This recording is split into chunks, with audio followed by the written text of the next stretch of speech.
सभी किसान भाइयों को नमस्कार। जैसा कि सभी किसान भाई जानते हैं कि फसलों के लिए उर्वरक कितना महत्वपूर्ण होता है। आज के समय में खाद या उर्वरक के बिना खेती करना बहुत ही मुश्किल हो गया है। अक्सर किसान भाई ज़्यादा से ज़्यादा मात्रा में ये एनपीके, डीएपी, यूरिया का प्रयोग करते रहते हैं। इसके अलावा भी फसल के लिए तत्वों की आवश्यकता होती है जिनका वो प्रयोग कम मात्रा में करते हैं। आज उसी पे हम बात करने वाले हैं आपका सल्फर।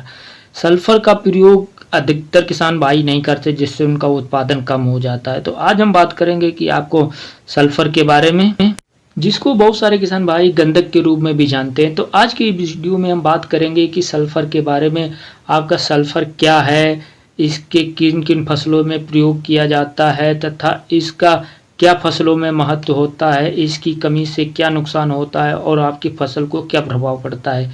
इसके अलावा हम बात करेंगे कि इसका कैसे प्रयोग किया जाए और मार्केट में किन किन दामों पर आपको ये सल्फर मिल सकता है और कितने फॉर्म में मिलता है, आपका मतलब लिक्विड या फिर ठोस किस किस रूप में मिलता है। तो किसान भाइयों, आइए बात करते हैं कि सबसे पहले चैनल को सब्सक्राइब जरूर कीजिए और वीडियो को लाइक जरूर कीजिए और इस वीडियो को आप शुरू से लेकर अंत तक जरूर देखिएगा। इससे आपको पता चलेगा कि सल्फर का क्या महत्व है, इससे आप कैसे नुकसान से बच सकते हैं।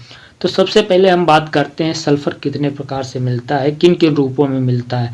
आपने देखा होगा सल्फर आपको 3 रूपों में मिल जाएगा। आप एक आता है दानेदार, और एक आता है आपका पाउडर के रूप में, और एक आता है लिक्विड के रूप में जो छिड़काव किया जाता है। तो सबसे पहले हम बात करते हैं कि इसको कैसे पहचानेंगे। तो जो आपका सल्फर होता है ये आपका हल्का सा पीला और सफ़ेद रंग का दिखाई देता है। अब हम बात करते हैं कि सल्फर का किन किन फसलों में प्रयोग किया जाता है। तो आपकी जो सल्फर है वो मुख्यतः आपकी दलहन और दानेदार फसलों में ज़्यादा प्रयोग किया, जैसे जैसे धान हुआ, गेहूँ हुआ, आपकी मूंग हुई, अरहर हुई, इन दलहनों में ज़्यादा प्रयोग किया जाता है।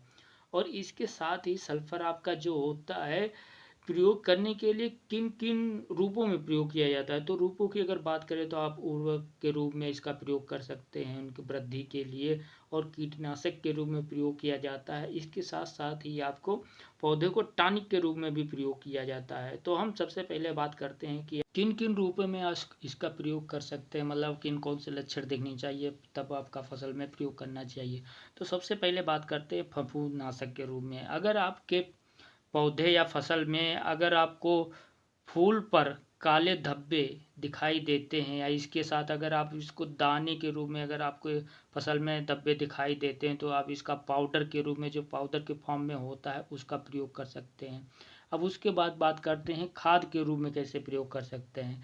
यदि पौधे की आपकी पत्तियां जो होती हैं पीले रंग की दिखाई देती हैं और उसमें हरापन कम होता है, तो आप अगर यूरिया और डीएपी का प्रयोग कर रहे हैं फिर भी आपका पौधा हरा नहीं हो रहा, उसमें ग्रोथ नहीं हो रही है, तो आप ये समझिए उसको पर्याप्त मात्रा में, मतलब आपको जो खाद चाहिए वो नहीं मिल पा रहा है, तो यहाँ पे सल्फर की कमी होती है। तो आप इसका सल्फर के रूप में प्रयोग कर सकते हैं जिससे आपका होगा उत्पादन में वृद्धि होगी। अब तीसरी बात हुई, तीसरे हम देखते हैं किस रूप में इसका प्रयोग कर सकते हैं। तो आपका ये होता है कीटनाशक के रूप में।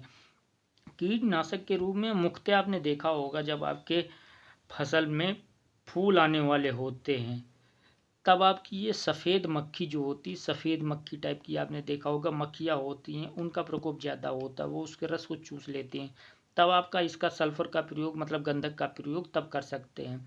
इससे क्या होता है, पूर्णतया जो आपकी मक्खी होती हैं वो ख़त्म हो जाती हैं। यदि नॉर्मल रूप में आपको अपने खेत में कमी सल्फर की पहचानना है तो आपने देखा होगा कभी कभी आपका जो पौधा होता है वो पीला होना शुरू हो जाता है, उसका रंग पीला होने लगता है। वो पीला रंग नीचे से ले आके ऊपर तक दिखाई देता है। ये मोस्टली आपका टमाटर, मिर्च और इस तरह से जो कोमल सब्जियां या फिर दानेदार होती हैं उनमें ज़्यादा दिखाई देता है। तो वहाँ सल्फ़र की कमी होती है, आप वहाँ सल्फ़र की प्रयोग करके उसका कमी को दूर कर सकते हैं। अब बात आती है आपको सल्फ़र का प्रयोग कैसे करना है। तो आपको जो सल्फ़र का प्रयोग करना है ये 20 से 25 केजी प्रति एक हेक्टेयर के हिसाब से, एकड़ के हिसाब से आपको इसको प्रयोग करना है। आप इसके लिक्विड के फॉर्म में प्रयोग कर सकते हैं, इसके साथ ही आप इसका दानेदार के रूप में भी प्रयोग कर सकते हैं। अब बात करते हैं इसका रेट कितना होगा, तो इसका रेट अलग अलग जगह पे आपको अलग अलग देखने को मिलेगा। मोस्टली जो आपका 5 केजी का पैकेट आता है इफ़को का, वो आपका 240 रुपया के आसपास पड़ेगा। तो इसी के साथ वीडियो को ख़त्म करते हैं। और आप अगर चैनल पर नए हैं तो चैनल को सब्सक्राइब जरूर कीजिए और वीडियो को लाइक ज़रूर कीजिए। और बहुत बहुत आपका धन्यवाद वीडियो को देखने के लिए।